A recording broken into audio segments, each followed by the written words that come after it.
Welcome to Nightmare Echoes. Listen, scream, and embrace your horror obsession. I'm your host, Eleazar, and today Jesse is here to explore the underground world of Hellraiser Dinner. Why is this movie set in Romania? Are all journalists this brave? And who owns one car of a subway train? If you dare follow us, all the links are in the description. Next week on the podcast, The Monster Squad. But until then, a movie that asked, is anyone still watching these for the plot?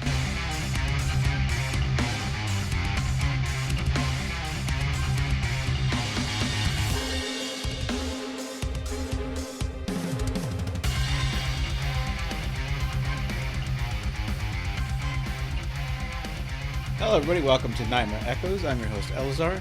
I'm joined again by co-host Jesse. Jesse, how's it going? Could be deader.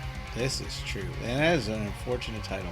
Like, it makes sense in the film, but for people that never watch the film, all they hear is, that's stupid. How are they deader? I'm like, well, you gotta watch the movie.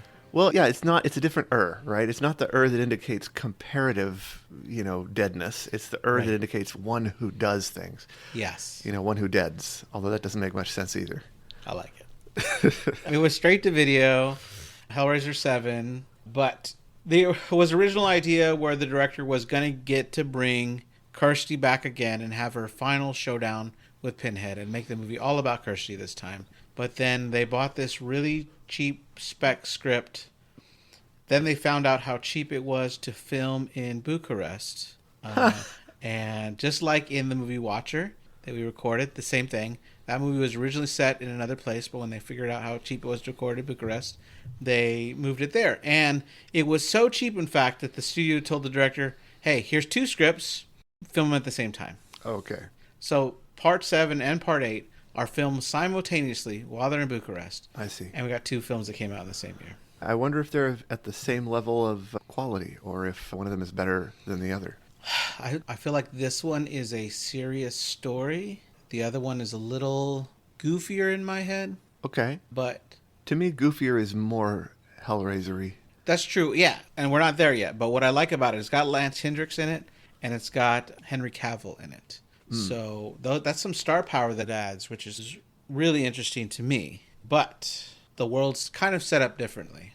It's also directed by Rick Boda, because he did 3 films. I see. This is the second one. But going back to this one, it came out 2005. It's about 88 minutes long. Its writer was Neil Marsh Stevens. He got the spec script. It was just called Ditter. And they had to rework it a lot to add the Winter character, to add the puzzle box and Pinhead in. Mm-hmm. Other than that, they say about 66% of the script is the original script. They had to add the Winter character? The Winter character was kind of the whole focus of the movie, right? I thought so too. But I think his descendanthood of in this, a branch of this line from the toy maker. Right, yeah. Right, kind of thing. So I'm guessing that's what was there. Winter Marchand. Or it might have been, Tim Day was another writer. He might have been the one that did all the cuts. It stars Carrie Wooer, which I think that's how you say her name. She plays Amy Klein. She's been in 8-Legged Freaks, but I loved her in Sliders. I loved her in Beastmaster 2 when she was a kid. And that was a lot of fun. But who was she in Sliders? Sliders. So when they got rid of Wade Wells and they brought in the hotter, sexier character, I see, to bring her in, this was her. Okay. I can't even remember her name at the moment, but I just remember Sliders was still fun in season 3. Yeah. Before they brought in the whole twin brother from a different dimension thing. I see. And she was there from season 3 to the end of it. She was in the show. It's got a critics rating of 11%. Yeah. And an audience rating of about 25% according to Popcorn Meter. Yeah, I'm not really surprised.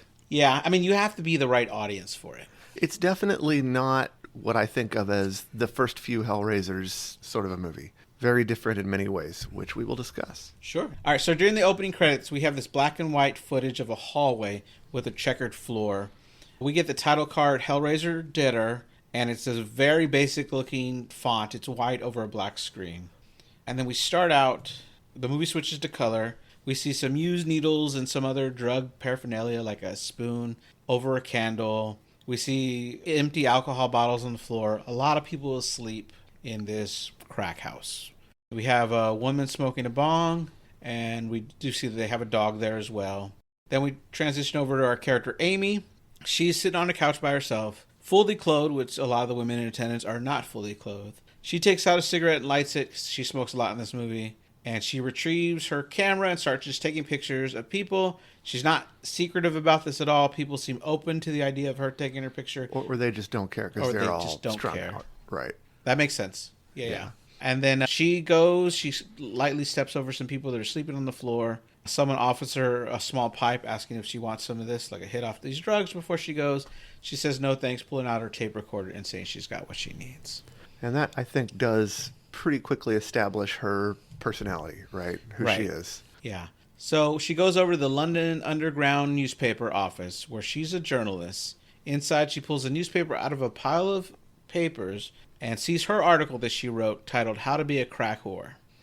She walks over to a couple of people on phones. Looks like they're taking in tips from a hotline for like news stories. And she thanks them for helping her. Then she goes to pour a cup of coffee. She walks inside of a meeting to do this. And the guy who's leading the meeting is like, hey, you're 20 minutes late. But she shows him how much she cares about that by just walking right back out of the meeting. Right.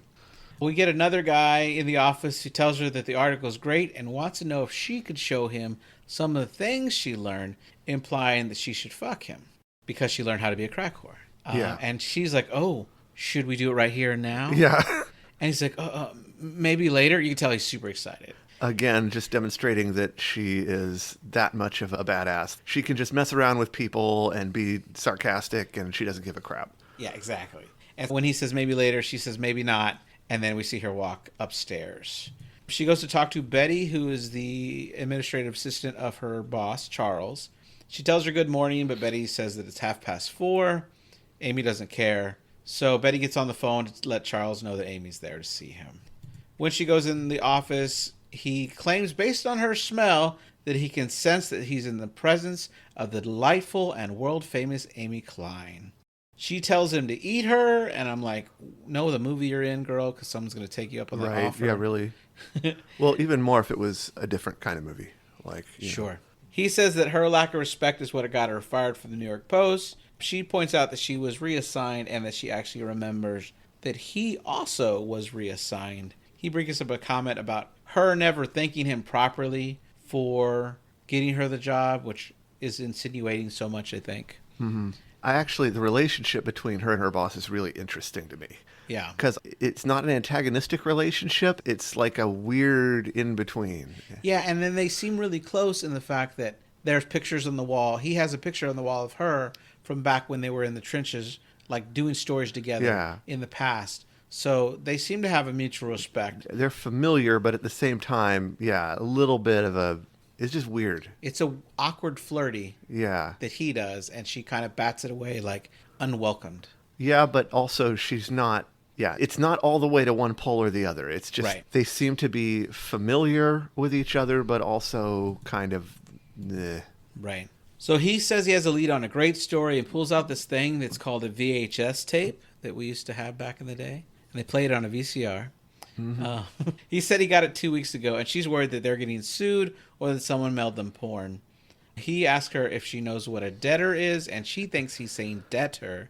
Oh, yeah. She owes like 2 months past rent on her credit card or something. Right. I like the fact that he says, in your encyclopedic knowledge of Skankology, that's also telling you more about the character, that she has an encyclopedic knowledge of Skankology. That's pretty funny. Yeah. She lights another cigarette. He plays the tape. On it, we see a lot of people wearing black and one guy wearing like a big off-white coat. We see that there's one character in the bed, and all these voices are telling that woman, who's named Katya, not to be afraid. The guy in that off-white jacket, his name is Winter. He asks her if she's there of her own free will, and she says yes. He asks her if she's afraid, and she says yes. He tells her that's good because it's the only way to learn. He asks her to say it for him, and she says, my skin isn't real. My eyes aren't real. My bones, my heart, my veins, and life, and flesh, and meat aren't real. She cries before laying on the bed and says, I'm not real. But I did note that she did not mention her hair color or her breast. So those must be real. They must be. Yeah, that's right. Because she wouldn't lie about that. No way. No. After she kills herself, she's just going to be hair and breasts just floating in the air. The revolver is passed to Winter. Winter passes that down to her after putting one bullet in it. Her hands are shaking. She keeps repeating that she isn't real before eventually pulling the trigger. Blood goes everywhere, and Amy asks Charles if he called the police, but he tells her just to watch the tape. And that's where Winter starts taking in deep breaths and kissing her, then inhaling more breaths and kissing her repeatedly. Amy says it's really sick, and as the man starts to take another deep breath, that's when Katya, in the bed with a hole in her head, starts breathing again, asking if she's alive. Amy wants to know if it's a special effect of some kind, and Charles asks her if she's interested in pursuing the story. She asks if he has anything to go on, and he tells her he has a return address, which is in Bucharest, Romania. And like I said earlier, that's the same place that Watcher, that we talked about, was filmed. Yeah. He's already booked her a train ticket and already paid for her hotel room. And as she's leaving, he tells her, now's the part where I'm supposed to say, be careful. Yeah, that's an interesting line, right? Is he saying either, I know you won't anyway, or, you know what, don't, because it'll be a better story if you don't, right? Like, I think he'd be happy with either one. Yeah. Yeah. Also, I like that video. It's got kind of an analog horror vibe to it. Yeah. It's nice. Sure, it's found footage, but with great editing. Yeah. Right. Which is, it just, you just have to take that with a grain of salt. Well, kind of, it's good. Sure, but it's kind of like that. That's just like how everybody in horror movies is out there running for their lives and surviving on nothing, but they still have perfect hair and makeup, right? You're correct. You're right. That is a good point. So we cut to her getting off the train already in Bucharest, Romania. She takes a taxi, and when she gets out, she doesn't get out on the side of the road. She gets out in the middle of the road and just stands there looking at the building she wants to go in. When she gets in there, she studies the address again to see that apartment 11 is where she should go, and then she realizes she has to take the stairs. When she finds the place, there's a dog that's licking the bottom of the door of the apartment. She chases him away, then knocks. She notices a bad smell and a lot of flies at the bottom of the door. The building manager notices that she's there, and she claims to be visiting her friend Marla, but she's not able to give a last name, and he calls her out on it. It sure is a good thing everyone in Romania speaks perfect unaccented English, isn't it? Yes, it's fascinating. But they did film it there, and all these extras are Romanian. So yeah, but there must be a lot of people that do speak it. I guess. Although there are later non-speaking roles that people have, especially on a train. So it's a good thing that he takes American money, because she bribes him with 20 USD, and he gives her 5 minutes. Which is weird, too, because she came from London, not America. Why is she holding American money? I don't know. When she goes in, the smell gets worse. The landlord, manager guy, pretends not to notice at all and tells her to remember the 5 minutes. Is he pretending, or is he honestly just so used to it? So used to it because he lives in this stinky, nasty world anyway. That's a good point. That's probably it. That's unfortunate. She looks in the fridge and sees all the food has gone bad. Then she looks in the sink and sees there's bugs all around the dirty dishes. She walks down to the bedroom and smell gets worse before looking down the hallway and finally seeing Marla is tied by a rope around her neck, and she's sitting on the toilet and the rope has her held there. Amy makes her way over and sees that her eyes are white. She goes around the apartment looking for other stuff, and she finds a folder with a lot of photos of the Ditter cult. She decides to go back to the bathroom, and this time she notices there's an envelope there on the table. She tries to get it without touching the body, and she has to lean really far, and her face almost ends up right next to Marla's. That is a gross scene. It is. She's able to get the package off the table, but it falls to the ground. She recovers it from the floor, but when she's that low, she notices that Marla is holding the lament configuration in her hand. The envelope has "Help Us" written on it. She works to pull the puzzle out of her hand, which sounds like she's breaking her fingers that have sat in since she died. Yeah, rigor mortis. Thank you. And she puts it all in her bag, and then all of a sudden, Marla's body seems to come to life with this weird sound, kind of like a roar, comes at her. So Amy starts to run out of the building and runs right into the manager, who grabs her, so she knees him in the balls and keeps going out the door. She does take a tumble down the stairs, gets back up while the manager's yelling at her, and when she runs outside, there are police cars driving by, so she turns around not to be noticed. In the hotel room, she's pouring 2 small bottles of liquor into a glass of ice, and after she takes a sip, she's using the ice to ice her knee that's still hurting from falling. She examines the envelope and finds another VHS tape and a small key with a red dot on it. She plays the tape because I guess these hotel rooms are equipped with VCRs. Well, I don't know. 2005? Maybe. On the tape, Marla speaks to whomever is watching, saying that they were meant to find it and meant to be there. Marla says that her eyes hurt and she doesn't want to be there anymore, but isn't able to end it. She says that someone she refers to as he will expose her demons and then ask her to join him. She tells her not to because there's no turning back. She then says, above all, don't open the box. So what does she do? It's like, what is the first thing she does after being told don't open the box? Right. Hey, don't push the red button. Yeah. So yeah, she says, he needs you to open the box, but don't. So yeah. So you're right. Right away, she's like, oh, the box opens? How does this open? And it almost makes you think, did she say that on purpose just to make her open the box? That's a good question. As we find out later, there are many questions. The tape also instructs her that if she goes to the central subway station and goes to the last car, she will meet Joey. If she tells Joey that she sent her there, he will show her to them. And she ends by saying, please do it for us. So yeah, so she grabs the box now. Within 20 seconds, she's already solving it. And by 40 seconds, the CGI chains get her by the face and start pulling her down the cube. And wow, can she scream. Like, really loudly. And so this is all very cliche for this series of movies. So far, Right. We're not really seeing anything spectacularly different. Yeah. So as she's fighting the chains, Pinhead appears and tells her, don't think for a moment that you are not in danger. Jesse, maybe you're not the right person to ask. Why would she think that? Yeah. Why is he worried about that happening? Yeah, I would think, yeah, I'm in danger. Yeah. It's a very strange line. Yeah, right. Like, what? Yeah, well, I didn't think for a second I wasn't. Yeah. Wasn't crazy about that line. Then she starts to have flashbacks that are black and white, just like the opening, where she sees a man drinking who we will learn is her father. Then it lets her go, and it looks like nothing happened. Yeah, she wakes up, right? Like it was all a dream. Like it was all a dream. But we've seen this happen enough times now, right? Again, many movies. Such a in many Hellraiser movies. Mm-hmm. It's such a cliche now that you're like, okay, she really did open the box. It wasn't just a dream. Yeah, and I made the joke while we were recording Hellraiser 5, but I wanted to make it here again because just like Hellraiser 5, she snaps out of it or wakes up in a different place that she didn't know she was so many times that if we took a shot every time this happened, we'd be dead. Yeah, that has definitely been true of the last few Hellraiser movies. Right. So the phone rings and the voice says, help us, Amy. She hangs up and is still freaking out when she looks at the cube. But she does go to the subway station. She goes to the South End Central Station. She notices a woman in a yellow rain slicker who looks really pale and catatonic until her eyes start meeting Amy's and following her. Under the woman is a pool of blood, which is around her bare feet. She walks to the train, looks back, and the woman is gone, but the blood is not. When the car door opens, there's a big dude that looks like a bouncer there to stare her down, and she tells him that she's looking for Joey, and he tells her he's in the back. This is wild to me. Like, You've got this train car with, like, newspapers all over the windows. Yes. It looks all beat up, and it's like, how they just own this subway car? Like, how does that work? How do they just occupy one of the subway trains and it's just their place? Like, this blows my mind. Yeah, like everybody would be like, not getting on that one, I'll take the next one. It looks sketchy. I guess. Yeah. Wouldn't the people who run the subways notice this at some point in some way? And the police have a huge presence in the subway. Yeah. So, yeah, it doesn't make sense. Well, it makes more sense later.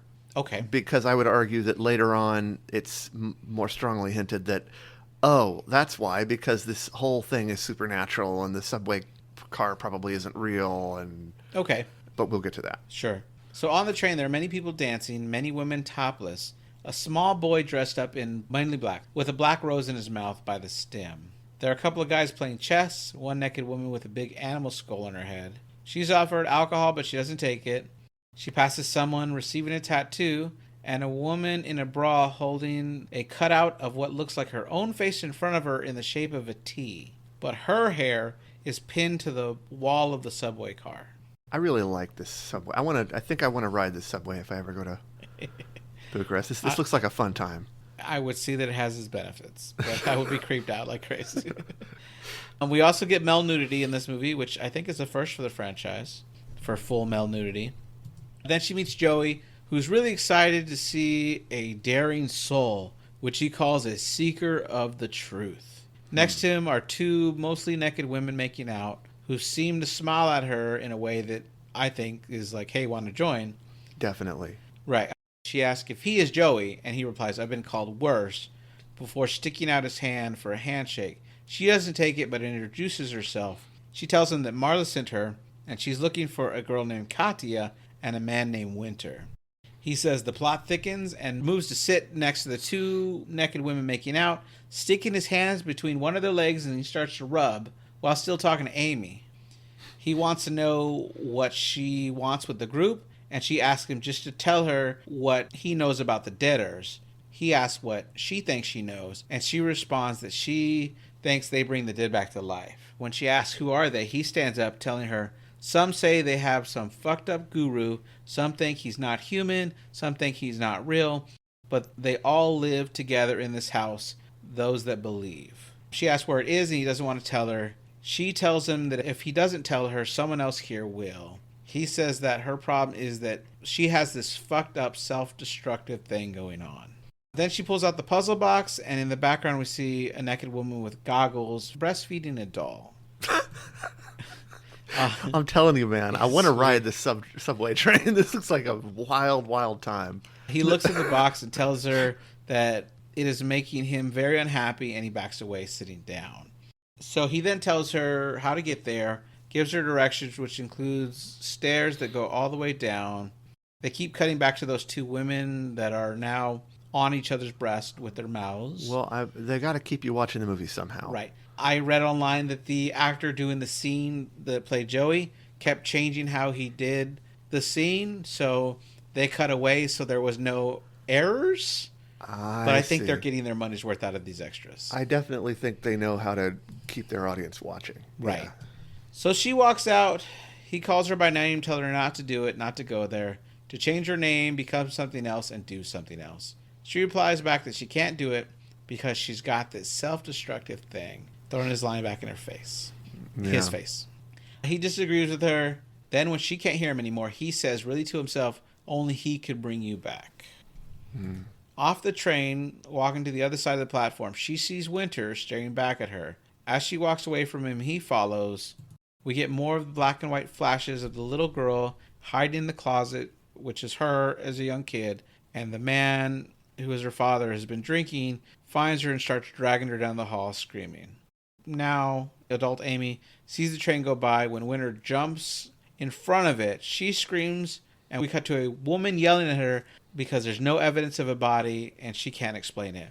The police ask her to tell the story again, and when she looks down, she sees Winter again. She tries to chase after him, but about 4 police officers hold her still, and one of them calls her crazy, motioning by circling his finger around his temple. And then we cut to Charles, who has shown up, that's her boss, to bail her out. He says that she is lucky that he's there to save her when she's in trouble, and he says that it's because she has a really shapely ass, or something like that. She asked what they were going to charge her with anyway, and he says, charge you? They were going to throw you straight into a government-funded institution for the mentally ill, to which he says, once you go in there, you never come out. Which seems a little odd, but okay. Right. Well, I mean, it's a foreign country, who knows? I guess. Outside the police station, she asks why he would have given her the case, and he tells her that everyone else would have thought it was fake or not have been brave enough to go for the story. He asks her if it's real, and she says it is real, either that or she's crazy, and he says either way, that still makes a good story. Right, exactly. That's all he cares about. Charles tells her a line that in this scene really defines his character. I'm not here to save people. I'm not here to judge them. I take them as they come. I use them as they pass by. She tells him that there's something demonic about him, and he tells her that the word demon comes from the Greek word for knowledge. Charles offers her a ride home, but she declines, and while implying that she's going to go back to her hotel room. But what she really does is take a taxi to go where Joey told her to go. When she arrives, she sees a man wearing only jeans, hiding behind a gate. It's locked by a master padlock with a red marking on it, which reminds her that she has this key with the little red dot on it. Not that a master lock would be much of an obstacle anyway. I know. You could probably kick the fence down. Yeah, really. It was a little flimsy gate. And a little flimsy lock. Yeah, and so she got past it. She walks through this alleyway, which leads down to these catacombs. And all this footage is like, it's blurry and like color skewed and like blue and like, it makes it feel very unreal, I think. Sure. And I understand why people do that, but at the same time, I feel like when something feels less real, it takes away some of the stakes. Okay. Just in my opinion. One thing that was weird, but it's set up for later, is she gets to the bottom and she makes a big deal about stepping in this mud with her boots. Yeah. If it is mud. If it is mud. She sees a dog that's eating something, and then she finds a dark hallway that she illuminates with her lighter. And as Margot would say in movies, it's always some magical lighter because it illuminates way more than a lighter would illuminate. Yeah, and not only that, but also she's an investigative reporter. She doesn't own a flashlight. Yeah. Like all she's got is a lighter? Okay. You're a little unprepared, girl. Yeah. So she finds his way to this hallway that keeps getting thinner and thinner.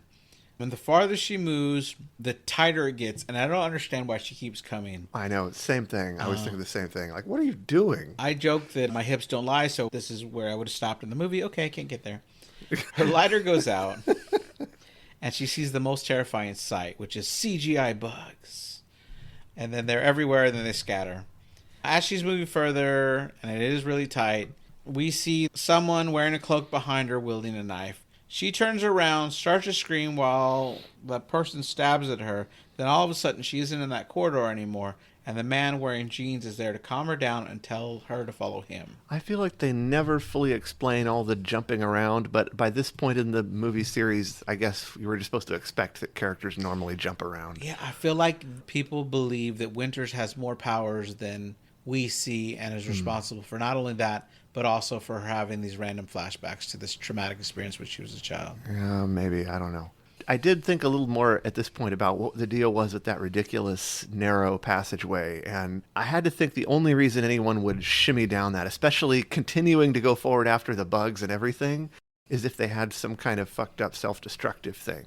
Right. And so that made me wonder if that's supposed to be like a trial, like a test. Are you self-destructive enough to go all the way through with basically feeding yourself to this cult, right? Sure. Yeah, okay, that makes sense. So she now follows this guy to where Winters is breathing life into another dinner. Afterwards, while the whole group is welcoming the new dinner, they ask her to join her, but she wants to go follow to where Winter went. He calls her by name and tells her that he chose her. She shows him the box and asks what it is. He tells her you might say it's a family heirloom, passed down through so many generations, left as a gift, a way to cheat death, an entrance to a world everlasting. It rightfully belongs to me, although there are others in the world that might disagree. Yeah, and out of the world. Sure. He then repeats Pinhead's earlier line, telling her not to think for a second that she's not in danger. She asks who he is, and he says he's here to reclaim what is his, and she's there to help him. She asks what happened to Marla and what he did to her, and he says that he only accepted her, which is all he's ever done to anybody that's come to him. Amy then says that he killed Marla, and he tells her that Marla never really died because she was never really alive. Then adding, the more she doubts, the deader she becomes. Is he trying to say that it's really her doubts that are killing her? That belief is what keeps you alive in that state or something? I'm not sure. It made me think like it's like this Wile E. Coyote walking off a cliff thing, right? As long as you don't look down, you don't fall. As long as you don't admit you're dead, you're not really, you can keep walking around. Only, man. If denial were that strong, right? Right, exactly. Winter tells her that what she saw in that room was real. He walks over to grab her, which sends her into more flashbacks with her father, and maybe it's because he's grabbing her, which reminds her of how her father grabbed her. I'm not sure. When she snaps out of it, she's now on the bed where the ritual to become a dinner has been taking place. I guess she passed out. I guess they brought her. I don't know. He asks her what she saw and what she's afraid of, which makes me feel like he's causing this flashbacks. Because he knows she had some kind of flash thing. She tells him that she's not afraid.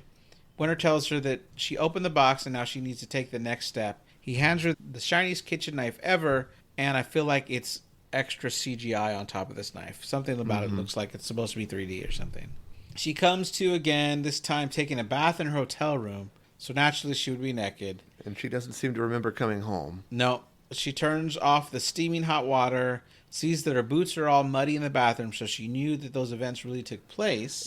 At this point, like, there's no way to think she's in the real world, right? I'm just thinking, oh, it must be like the last two. She's already in hell or something, right? Yeah, but that's not what it is. I don't know what it is. I'm not sure that the writers even had a specific intention in mind. It just feels like they use these random jumps as kind of a cheat to avoid explaining things. But sure. I don't know. Maybe I'm being too cynical. She puts on a towel and goes to look at herself in the mirror and tells herself to get it together. On the clock, we see it's 3:03 at night. And she's dreaming of her father throwing her onto a table and holding her down. We see him taking off his belt, which to me, I thought he was going to start whipping her, but some people online think he's doing something worse. Right. When I first saw it, that was my thought too, and then I realized, oh no, definitely it's supposed to be this is why she is the way she is, because she was, abused sexually as a child by her father, and it explains a lot about her, and I think I think a lot of the movie is supposed to be kind of a metaphor for sexual assault.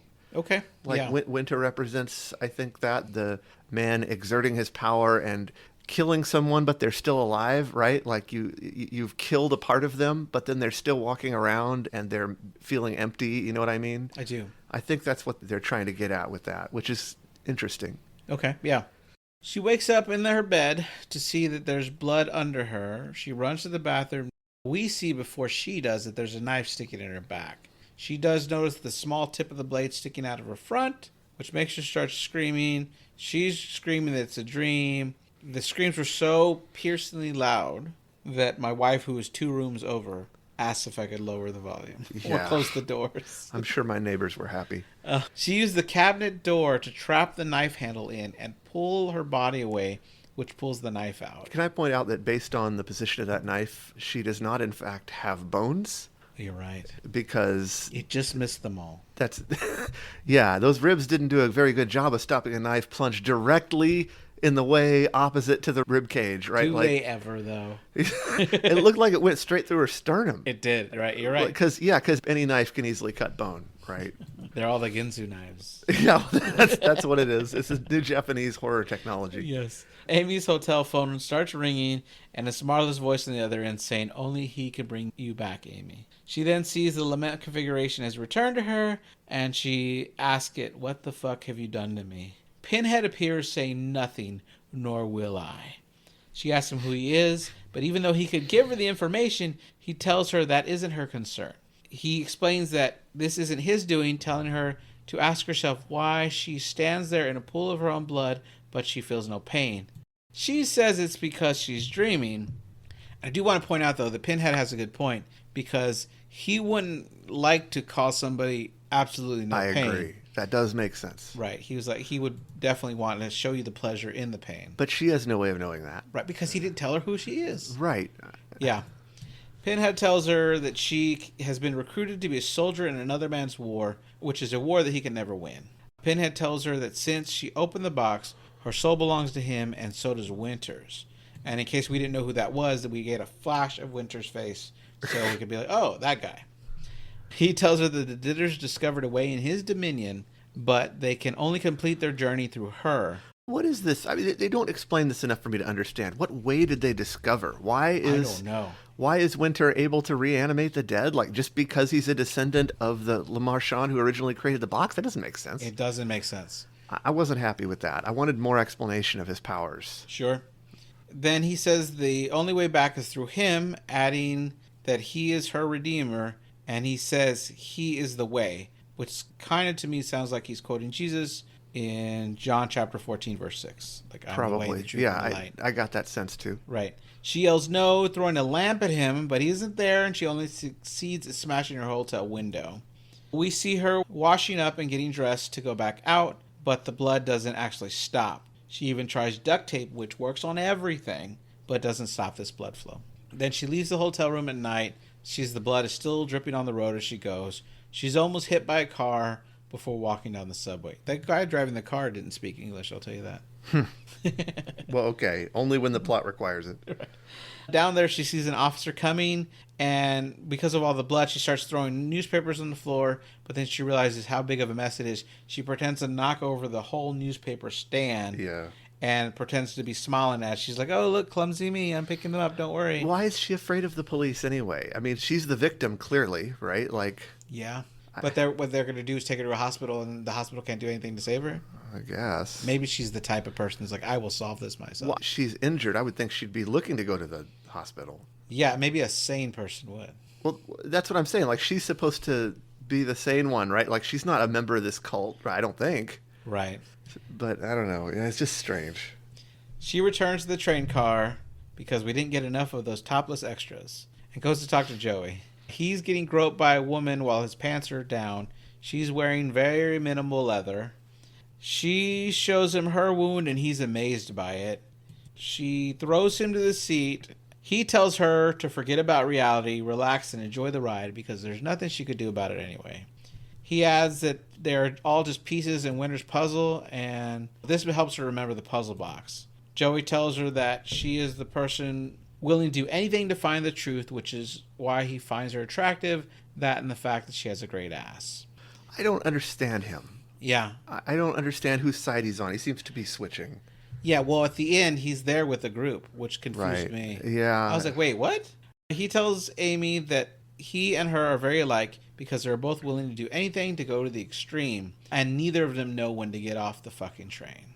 Then the lights of the train car go out, and it appears that everyone is dead. She takes off his glasses. It's a cool scene and all. That's definitely a cool scene. That was one of the scenes that made me think, oh, this is a supernatural train. It's not real. Right. But at the same time, like, I don't understand what the danger is. I mean, Pinhead said, for reasons I don't understand, that he's not going to take her like he takes everybody else who opens the box. So what's the danger? What is she supposed to be afraid of? What are we supposed to be afraid of? Well, but Pinhead did say that her soul belongs to him. Yeah, but he also said he wouldn't do anything. Yeah. I don't right. get it. And since I didn't mention it earlier, Joey is wearing sunglasses in this barely lit area because he's too cool for school. Well, she pulls off his sunglasses. His eyes have gone milky white. She lets out a scream because it looks like everyone's dead. She does see a Cenobite sewing an open throat, like if it would be a human eventually going to become a dead throat Cenobite. That Cenobite is known as Little Sister, has scratches down her face, and a giant rod that would act as a nose ring if the character had a nose. But why are the Cenobites there? What? Because we want to see them in a Hellraiser movie. That's fair. Yeah. And I think that is the real reason. Yeah. And I do like seeing them, but this is my complaint. I just don't think this movie quite manages to come together. Like, the story doesn't quite make sense. They don't quite tell me what's going on in a way that makes me know what I'm afraid of. Okay. You know? Yeah. It's just strange. Do you like it better than 3? Oh, geez. Which one was 3 again? With CD head and cameraman, Hell on Earth, in the nightclub. Oh, no. I think I liked that one better. Okay. All right. Just curious. This one, I feel like it's not corny at all, which is unusual, right? Most of these Hellraiser movies have been pretty corny. I think the next one is. But this one does not feel corny. Okay, cool. Which is a good thing. Yeah. And it's got some good stuff. It's got some interesting things. But yeah, it's just stuff like this. It keeps being like, I don't know what's going on. Sure. So she backs away from Little Sister right into Ditter Marla. She follows her off the train and asks her what's happening to her. Marla tells Amy that she is dying just like her. Marla tells her to come with her, and Amy asks to where, and Marla tells her that's for her to decide. Amy shows her the wound, telling Marla that she just wants to go home. And Marla tells Amy that she is home. Amy follows her to where trains seem out of service. Marla says she's going to take her home. Amy asks her if it is unusual that an hour ago Marla stabbed her in the back, but she's still walking around. Amy says that is unusual. Marla tells her that she should be dead but isn't because when it's dark enough, there's no such thing. There's no difference between being dead and alive. Right. And that, to me, I thought was also talking about rape, right? Like, okay. They're saying that if your life is dark enough, if your thoughts are dark enough, if what happened to you is dark enough, you might as well be dead. That it's the same thing as being dead. And that's why the whole movie, in my view, is kind of a metaphor. You know, you're walking around, you're dead because of what happened to you, in a sense. Okay, I think that's what she was saying. Yeah, that sounds good. Marla tells Amy that Amy chose her to get rid of her demons, and so we keep cutting to her father and when she was a little girl. Marla says that Winter needs Amy because she opened the box, but only Amy can help them if she becomes a Ditter willingly. Marla adds that you can't have any doubts. They're going on and on about how she has free will and it has to be her choice whether to become one of them. Right. Gee, is that going to be consistent? Amy remembers her as a little girl holding a large kitchen knife, and we cut to her as an adult saying, "Fear is where you go to learn." Marla says, "and sometimes where you go to stay." And we watch as reality switches to the old black and white where, in Amy's memories, she sees her father coming at her, and Marla says, "Sorry, Amy, I told you there was no turning back. Amy's father comes at her, and then the film turns to black. Amy wakes up somewhere different. She's now wearing medical restraints in a hospital bed. Her wound is no longer present, and she's being visited by her boss, Charles. He tells her he's trying to get her out, but because of the mess she made in her hotel, it might take time before they let her out. She tells him this is the best news she's heard in a long time. She asks aloud about Marla and the story, but Charles tells her to forget about it because what is important is Amy is back here. He spins the idea on how this could be a story called My Psychotic Episode or Psychotic Episode 1. Wait till she finds out how many sequels there are in a Hellraiser movie. Yeah, right. Staff comes in to check on her and agrees to let her out. Charles did make a joke here about her being tied up and they could have fun with this. Yeah. It's like, oh, man. Very much his personality, yeah. She walks out into a recreational room and talks to a little girl who's drawing. The little girl offers to draw Amy, and Amy accepts. The scene is filmed... She is good. Yeah. She is crazy good. The scene is filmed really weird. It's jumping everywhere. Amy's not allowed to see the drawing. And when she shows her the drawing, half of her face is messed up in a way that only reminds me of Two-Face from the DC Comics. But I think they were going for the Amy is half dead. I guess, but it's a beautiful portrait. I wouldn't be horrified if someone gave me that. I'd be like, oh my God, thank you. I want to pay you for this. Yeah. I was like, ooh, that's a cool idea. Amy leaves the room, then walks into one where a very human-looking Marla, no longer looking like a deader, is watching TV, and on the TV is Felix the cat in the cartoon Old King Cole, which is in the public domain. Amy tells Marla that she is alive, and Marla says, you say that like it's a good thing. Amy asks why I'm here, and Marla answers, ultimate pleasure, going on to say that it's more than imagination can grasp, and adding, at least that's what they say. Marla then says the most shocking thing I've heard in the last several films, which is that Winter cannot solve the puzzle. Just a few chosen, with just the right amount of depravity and loneliness in their souls can. Because that puzzle box is so freaking easy to open. Yeah, really. Amy asks why her. And Marla says that they all have dark in their past that they keep hidden even from themselves. Marla says that Winter uses that against us, but that since Amy opened the box, only she can stop them now. She then says, it looks like you are running out of time, and we see that the wound has reappeared and blood is leaking again. I don't understand this. Whose side is Marla on? She keeps going back and forth. Yeah. Which does she want her to do? To go with them or to not? Right. And we never see Katya again, right? I don't think so. Right, okay. I have a lot of complaints. Sure.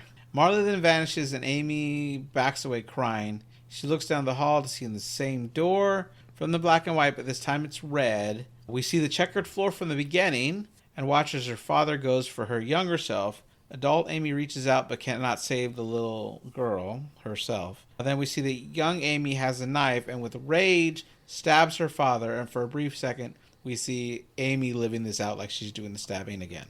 By the way, is that the same knife that was stabbed in her? I think so. Or they all shop at the same kitchen supply place. Yeah. We watch as her father hits the floor and adult Amy is doing the same thing, holding her wound and trying to reach out, and Amy passes out. In the black, she hears Winter whispering, finish it, Amy, and wakes up in the bed where the ritual takes place again. So much for it being her choice. Apparently that was a lie. Winter is standing over her, telling her to let the pain go and finish her journey, holding out the knife. Joey is also there, which shocked me. Like, what is he doing there? She takes the knife and cries. Yeah, it didn't make sense.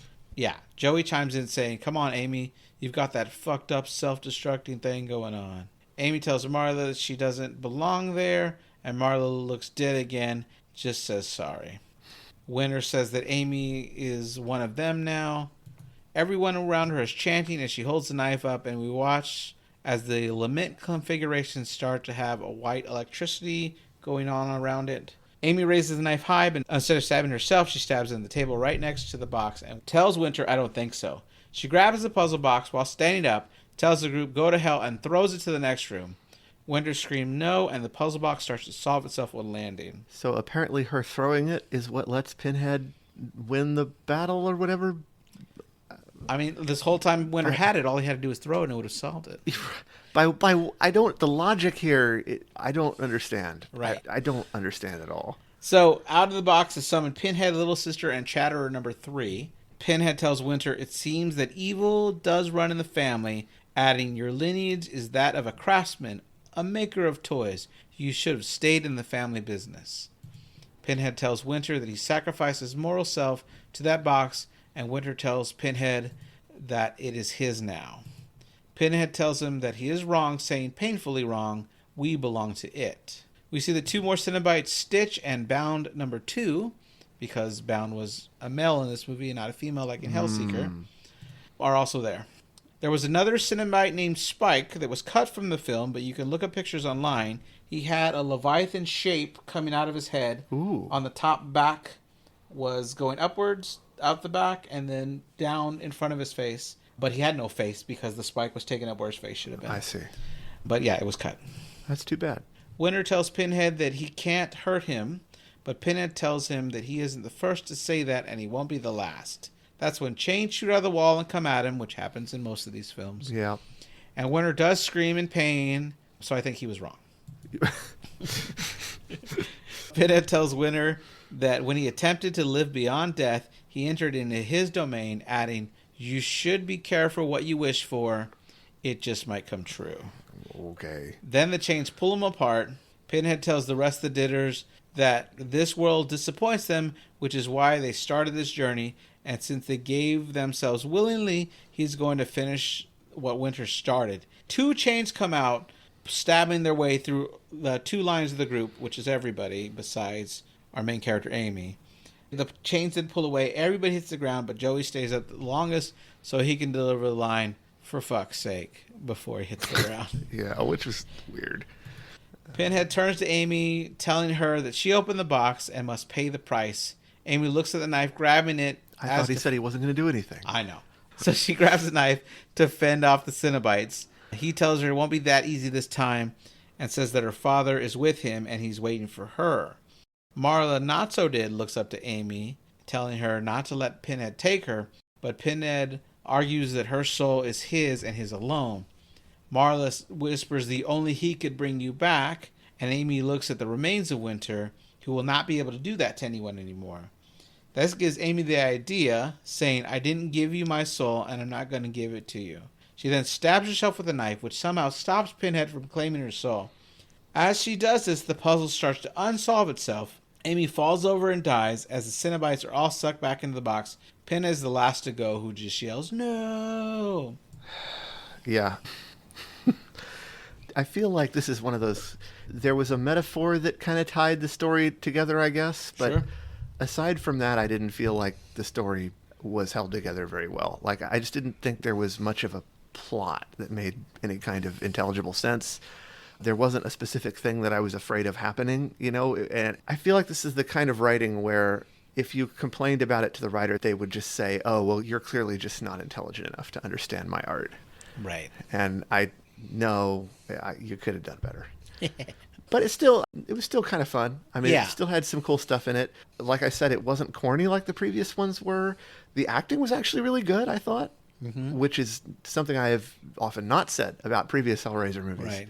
And the music was kind of disappointing. The sound and visuals were a little bit tedious, like kind of the same sort of thing over and over. And I can see why it didn't get high ratings. Sure.